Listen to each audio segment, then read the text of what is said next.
Welcome to our new program, 401k Real Chat. This is Fred Barstein, contributing editor for wealthmanagement.com's RPA Edge and CEO at Trow, TPSU, and 401k TV.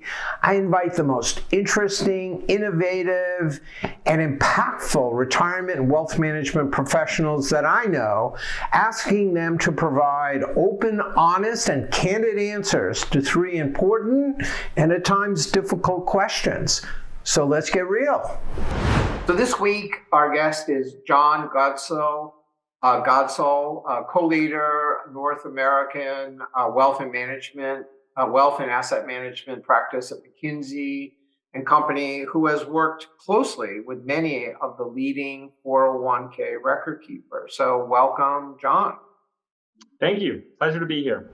So my first question is, as record keeper fees have come under pressure and the industry consolidates, many of them are looking for new revenue sources, particularly from participant services. Mm-hmm. Do you see the same being true for retirement plan advisors? And what are the keys to success for both groups? What have you seen working, and what do you think that, what are people working on that you think will be successful? Yeah. So I do think that is a trend and will continue to be a trend. And I do think that retirement plan advisors are getting more sophisticated. It's a more professionalized space, and therefore you're going to see a bunch of activity around new revenue sources, but also providing more value for their customers, sponsors, and ultimately participants. And so just to do a half step back, what have we seen on the 401k record keeping side?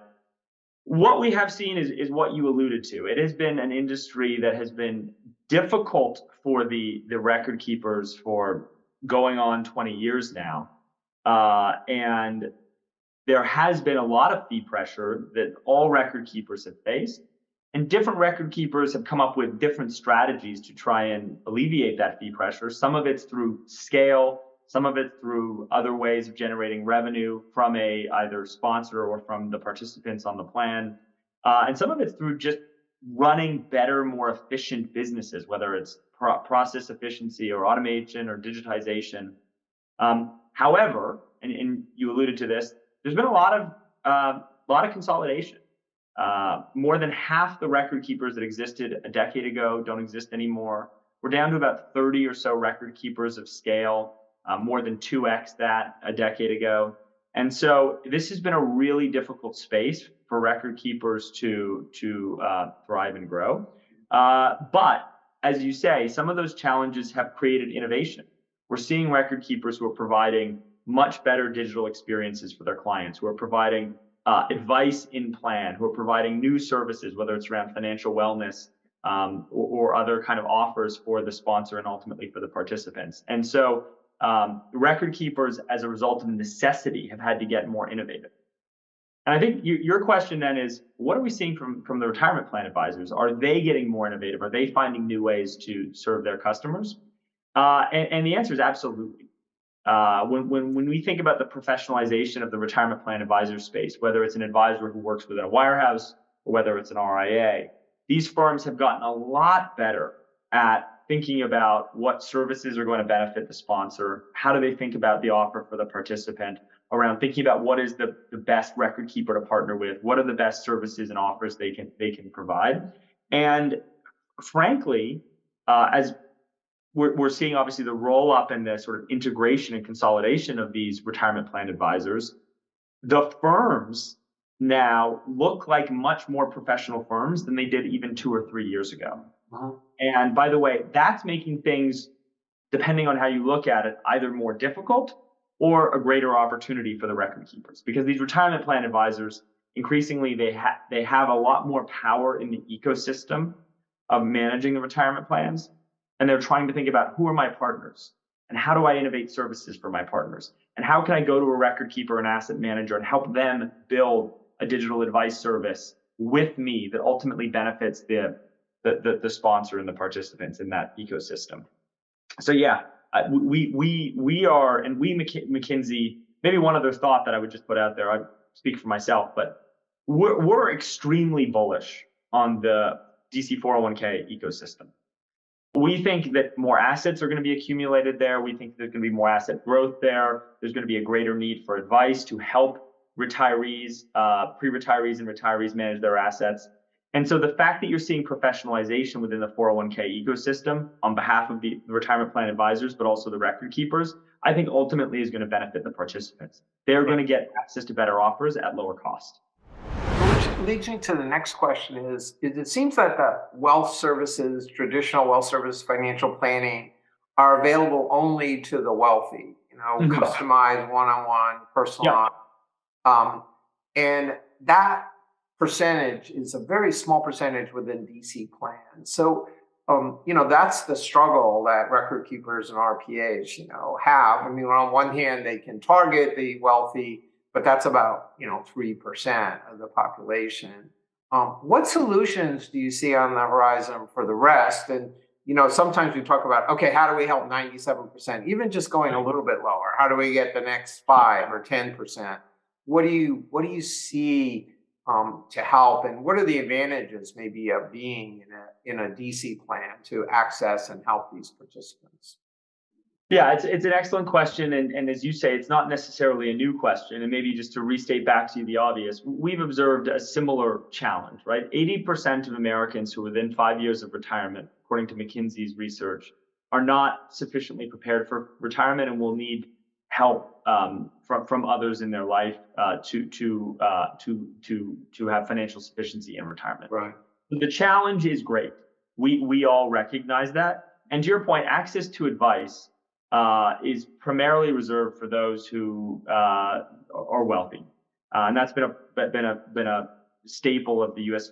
financial services ecosystem for a long time.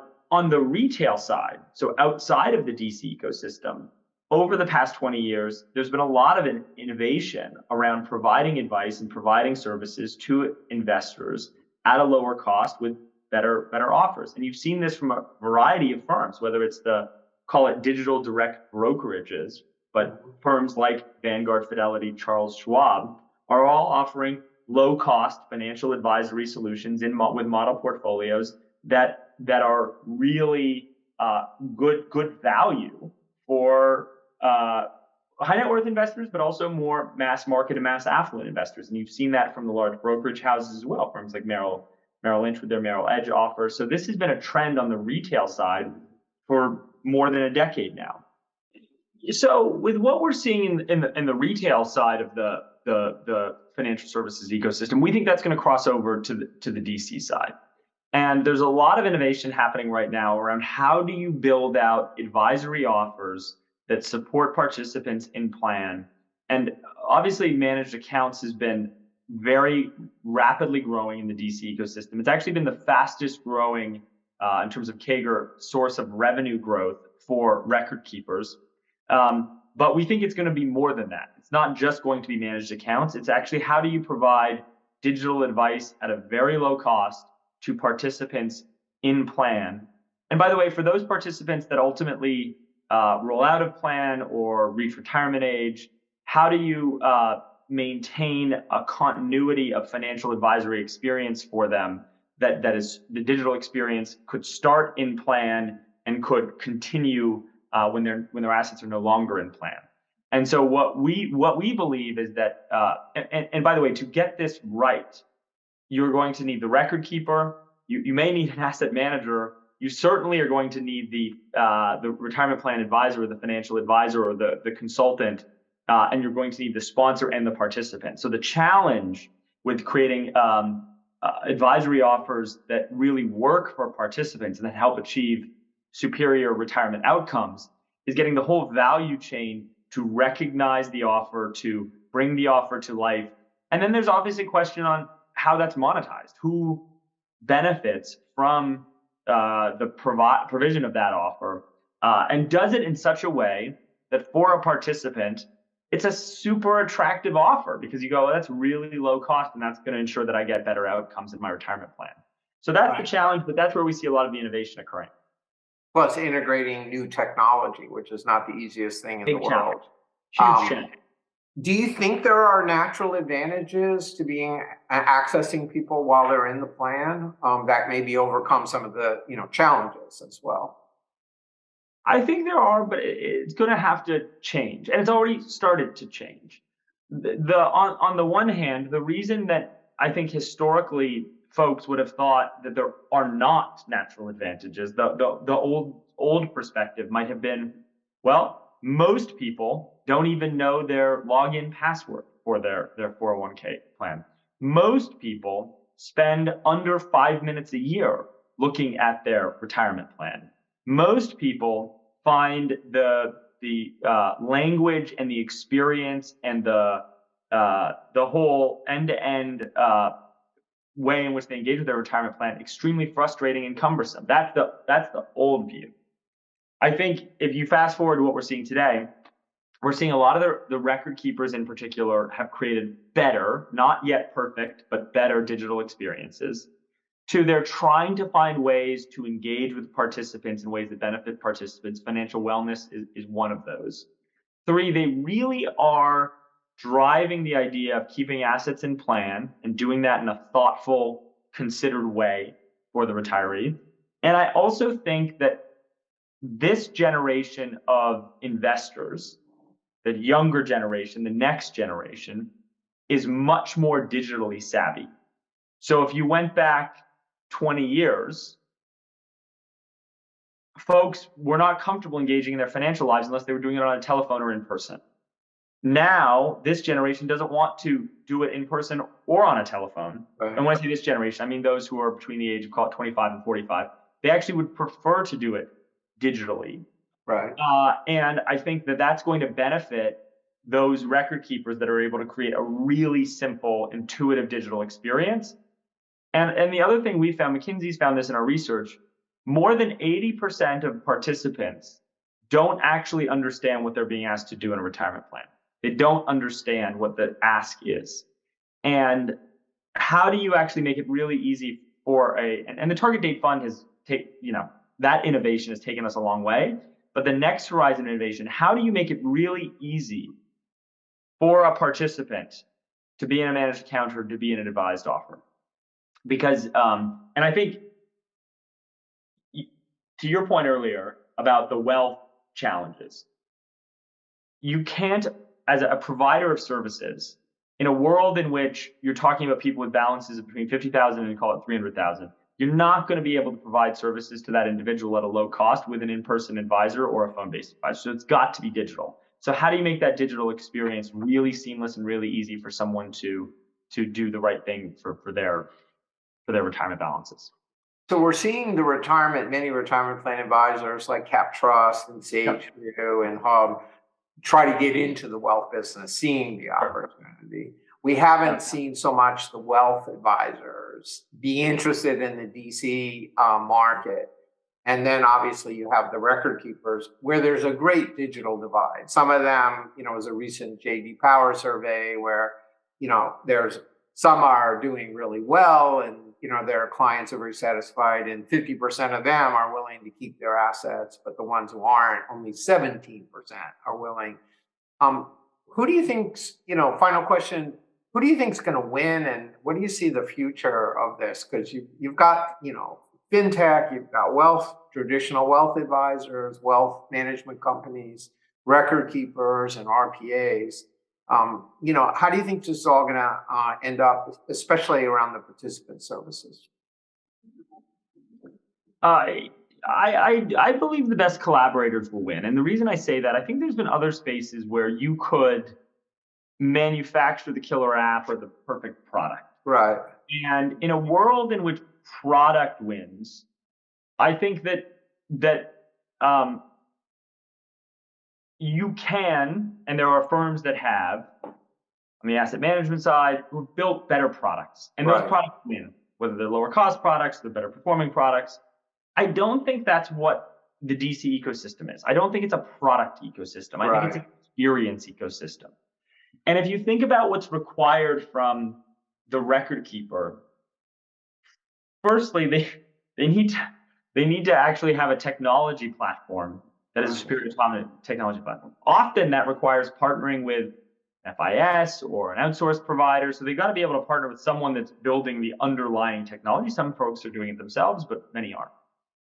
Then you've got a really fragmented landscape of distributors Right. who have some claim to the client, whether that's the sponsor or the participant. And even with firms like CapTrust, which are clearly remarkably successful firms, they've grown their business, they have a clear value proposition, and they're winning as measured by assets under management. Even with firms like that, um, they're going to need other players to provide services to them. And they may not want to serve all the participants in a plan that they have access to. And so, how do they collaborate more effectively? What is the scope of partnership? And so, what I'm seeing is that actually it's those firms, whether they're a consultant, whether they're a retirement plan advisor, whether they're a technology services provider, whether they're a record keeper, whether they're an asset manager, it's those firms that are able to create partnerships across the value chain and really put themselves in the mindset of their partner. Hey, we're a record keeper, you're a retirement plan advisor. You're trying to achieve X, Y, and Z outcomes for your participants. We're trying to achieve these outcomes. How do we do that most effectively together? How do we collaborate? What data can we share? What technology do we build together? What things do we go to market with together? How do we think of this ecosystem more jointly? I think those firms that are a little bit more, hey, this is my space, and actually I'm trying to keep others out of it, Right. are going to struggle more, actually. Right. That's a great answer. I think what we heard at our record keeper roundtable is the record keeper said, we're used to creating product, not a service. And we have to transition to being, and I like it better what you said as an experience. So yeah, collaboration. I mean, it's the DC market is just all about collaboration, right? Right. Not one company can do that, especially with the advent of advisors and independent distribution. Well, thank you, Jon. Those were really, really great answers and insights. And hopefully, if you have others, as you progress and start working more with RPAs, we'd like to hear more about your research and your progress. I know you're in the middle of a lot of very, very important discussions. So thank you for your time today. And thank you for listening to and watching 401k Real Chat. Please let me know if you have any suggestions about great guests like Jon that you'd like to hear from on 401k Real Chat. Talk to you soon. Thank you, Fred. I appreciate it. Thank you, Jon.